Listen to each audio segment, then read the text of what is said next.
कैसे हैं? तो चलिए आज हम नया टॉपिक स्टार्ट करने वाले हैं जिसका नाम है कंपाउंड इंटरेस्ट। ठीक है, मतलब कि चक्रवृद्धि ब्याज। सबसे पहले हम चक्रवृद्धि ब्याज के बेसिक को समझेंगे। ठीक है, सबसे पहले हम चक्रवृद्धि ब्याज के मतलब कंपाउंड इंटरेस्ट के बेसिक को समझेंगे और उसके बाद देखेंगे कि ये इसको चक्रवृद्धि ब्याज क्यों कहते हैं या फिर कंपाउंड इंटरेस्ट क्यों कहते हैं। ठीक है, तो इसको समझने से पहले हम चाइना को समझ लेंगे। चाइना को समझना जरूरी है क्या? चाइना को समझना जरूरी नहीं है। ठीक है, चाइना भी यही काम करता है, चक्रवृद्धि ब्याज वसूलता है पड़ोसी देशों से। ठीक है, तो हम चाइना के बारे में बात नहीं करेंगे। यहाँ हम अपने सिलेबस की बात करेंगे, अपने सब्जेक्ट की बात करेंगे।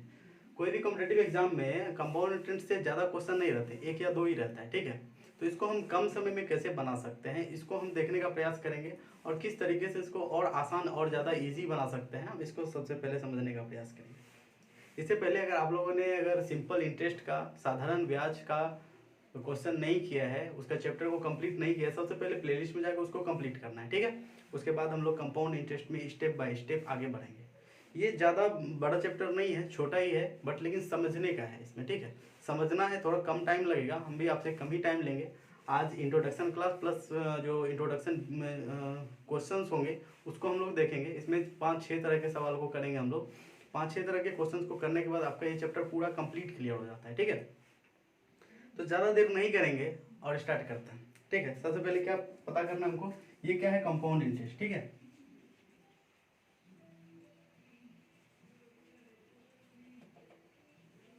क्या है कंपाउंड इंटरेस्ट? कंपाउंड इंटरेस्ट मतलब चक्रवृद्धि ब्याज। क्या है? चक्रवृद्धि ब्याज।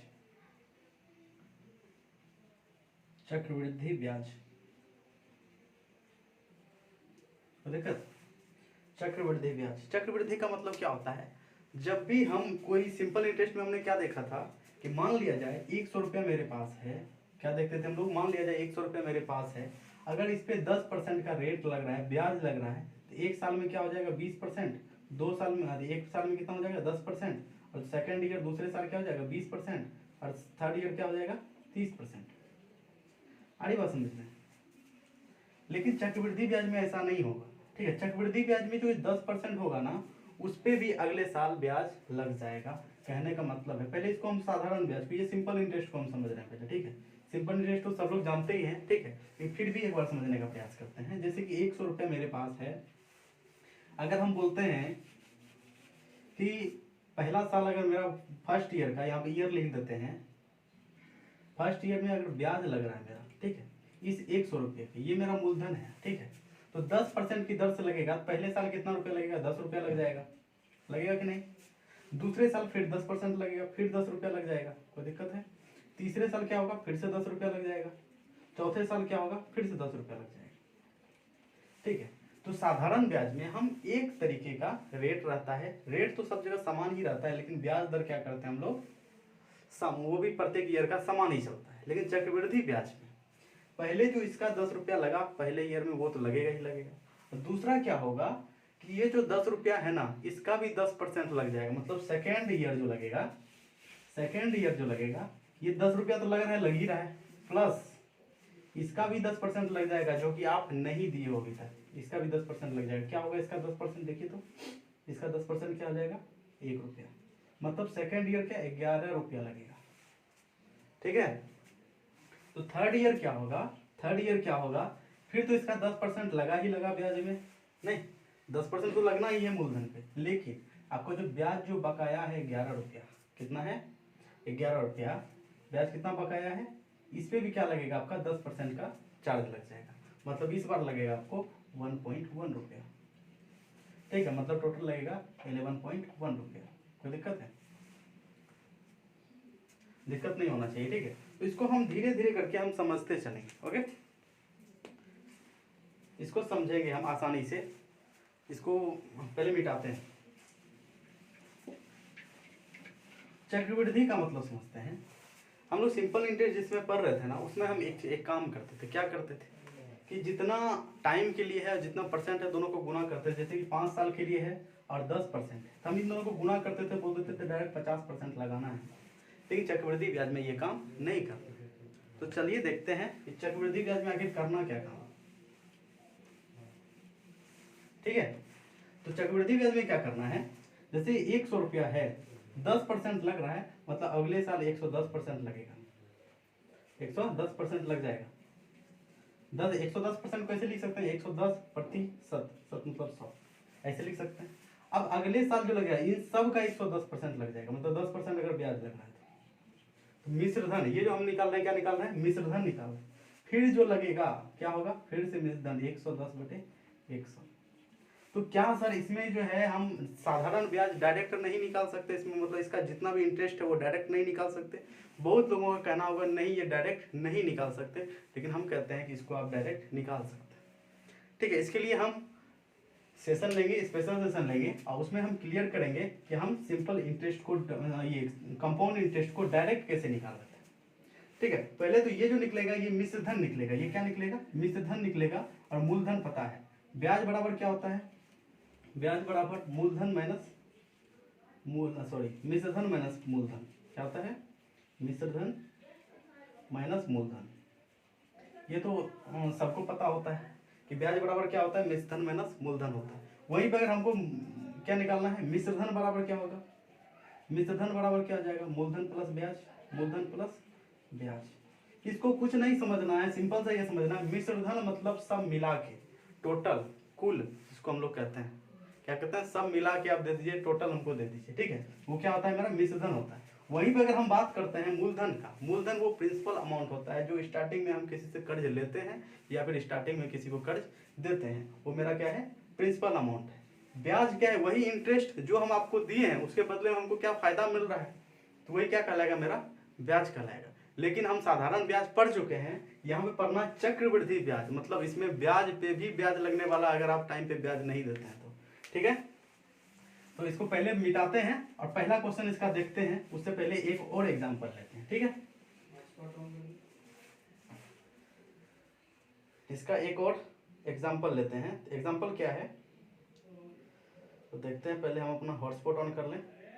ओके, ठीक है, तो पहला जो एग्जांपल है, पहले एग्जांपल हम ये देख चुके हैं, क्या है ये, इसको हम अगर सॉल्व करना चाहें तो ये इसमें गया, ये 2 इसमें गया और ये इसमें गया। ठीक है, 11 गुना 11 गुना 11, 121, 121, 1331, इतना आता है ना, मतलब कि कितना आता है, 1331/10, तो क्या आ जाएगा 133.1।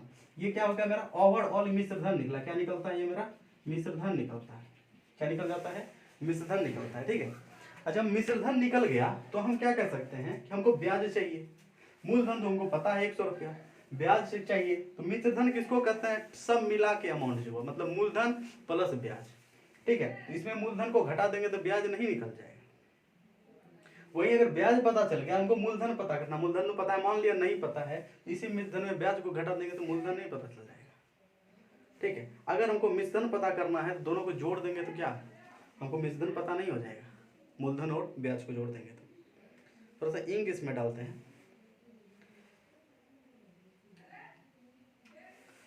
कोई दिक्कत नहीं है। अब चलते हैं हम आगे और देखते हैं हमारा पहला एग्जांपल। ठीक है, बहुत ज्यादा ब्लैक हो गया, कोई दिक्कत नहीं है, क्लास है, क्लास में इंक नहीं डलेगा तो कहाँ डलेगा, है कि नहीं। चलिए ठीक है, अब इसको हम क्या करते हैं, अगला क्वेश्चन लेते हैं।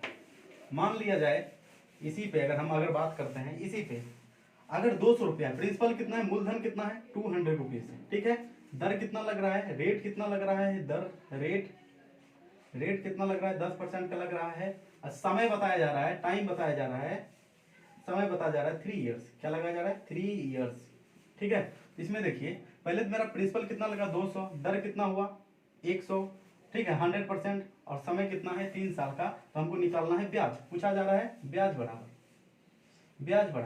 ब्याज हमको निकालना है। हम क्या कर सकते हैं बताइए, तो ब्याज निकालने के लिए जो मूलधन है कितना है 200, पहला साल कितना दर लगेगा 10%, तो ये अपने आप का मिश्र धन इसका क्या हो जाएगा 110%। हमको हमेशा ऐसे ही बनाना है, सबसे आसान विधि यही। ठीक है, तो क्या और क्या कर सकते हैं, दूसरे साल तीसरे साल क्या लगेगा, फिर से 10% लगेगा 110/100। अब क्या कहते हैं देखिए, तो 3 साल बोला जाए ना, तीसरे साल फिर क्या लगेगा 110/100। कोई दिक्कत है, खत्म कर देंगे। ठीक है, खत्म कर देंगे, ये भी क्या हो जाएगा, खत्म हो जाएगा, सॉरी खत्म हो जाएगा। देखिए तो यहाँ पे क्या हो जाएगा, 2 इंटू ऊपर ऊपर कितना हो गया 1331/10, ठीक है। इन दोनों को मल्टीप्लाई कर देंगे तो क्या हो जाएगा 2662/10, ये कितना हो जाएगा 266.2। ये क्या हो गया मेरा मिश्र धन हो गया, क्या हो गया मिश्र धन। ये क्या है मेरे पास मिश्र धन है, क्या है मिश्र धन है। मिश्र धन कितना है 266.2, कोई दिक्कत है। इसमें अगर हम इस मूलधन को घटा देते हैं -200 कर देते हैं तो क्या आ जाएगा मेरा ब्याज 66.2, ये क्या आ जाएगा ब्याज आ जाएगा, कोई दिक्कत नहीं है। जब हम जान ही रहे हैं इस तरीके से होता है, ठीक है। तो अब देखते हैं इसका क्रियाकलाप ये क्यों होता है, हम 110 क्यों कर रहे हैं, इसको हम साधारण से समझेंगे, ठीक है। मेरा कितना ब्याज कितना निकल रहा है, देखिए तो ब्याज कितना निकल रहा है 66.2, ठीक है। अगर हम इसको डायरेक्ट निकालना चाहें, ठीक है, सिर्फ ब्याज अगर निकालना चाहते हैं तो क्या करना होगा, देखिए पहले तो क्या करना है 10% तो तीनों साल लगेगा ही लगेगा, ठीक है। पहला साल कितना लगा 10%, तो 200 का 10% कितना हो गया, 200 का 10% कितना हो गया फर्स्ट ईयर, यहाँ लिखते हैं फर्स्ट ईयर। 200 का 10% कितना हो जाता है 20 रुपये, पहले साल 20 रुपया लगा। दूसरे साल सेकेंड ईयर क्या लगेगा, सेकेंड ईयर क्या लगेगा, देखिए तो सेकेंड ईयर क्या लगेगा फिर से। आप देखिए इसका 10% तो लगेगा ही 20 रुपया, लेकिन अब क्या होगा देखिए तो प्लस और क्या लग जाएगा, इसका भी 10% लग जाएगा, मतलब इसका 10% कितना 2, तो दिक्कत है। इसका भी 10% लग गया, अब टोटल कितना लग गया देखिए तो 42 रुपया लग चुका है, ठीक है। हमको लगेगा कितना 66.2, कोई दिक्कत है। अब देखिए इसको मिटाते हैं। तीसरा साल क्या होगा, थर्ड ईयर क्या होगा, थर्ड ईयर भी तो 20 रुपया लगेगा ही ना, लेकिन इस बार इस सब का जोड़ के 20%, 10% सॉरी, इन सब का जोड़ के, ये जोड़ के कितना होता है 20 20 40 2 44, 44 का 10% क्या आ जाएगा प्लस 4.4, इतना हो गया। सब को जोड़ लेते हैं, ये हो गया 20, ये हो गया 22, ये कितना हो गया, सॉरी 4.4 नहीं होगा 4.2 होगा।